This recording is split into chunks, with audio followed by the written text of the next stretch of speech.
Hi, இப்போ நீங்கள் வீடு கட்டிட்டு இருக்கீங்களா?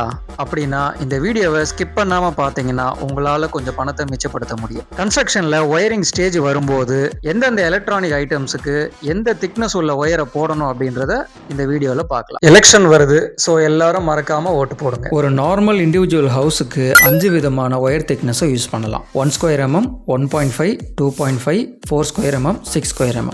1 square mm or 1.5 square mm lights, fans, TV மாதிரி லோ கெப்பாசிட்டி ஐட்டம்ஸ்க்கு யூஸ் பண்ணலாம். Second 2.5 square mm fridge, washing machine, normal 16 ஆம் சாக்கெட்டுக்கு யூஸ் பண்ணலாம். இது மீடியம் லோடுக்கு கரெக்டாக பேலன்ஸ் ஆகும். 4 square mm geyser, AC, microwave, அவன் மாதிரி ஹெவி அப்ளைன்சஸ்க்கு யூஸ் பண்ணலாம். இங்கே லோடு அதிகம், ஸோ திக் ஒயர் யூஸ் பண்ணுறது ரொம்ப முக்கியம். ஃபைனலாக 6 square mm main supply lines, especially long distance, heavy load பாயிண்ட்ஸுக்கு யூஸ் பண்ணணும். இது ஹை கரண்ட்டை சேஃபாக ஹேண்டில் பண்ணும். இந்த மாதிரி யூஸ்ஃபுல்லான கன்ஸ்ட்ரக்ஷன் ரிலேட்டடான டிப்ஸுக்கு நம்ம எஸ்கே கன்ஸ்ட்ரக்ஷன் சேனலை ஃபாலோ பண்ணுங்க, சப்போர்ட்டும் பண்ணுங்க. தேங்க்யூ, நன்றி.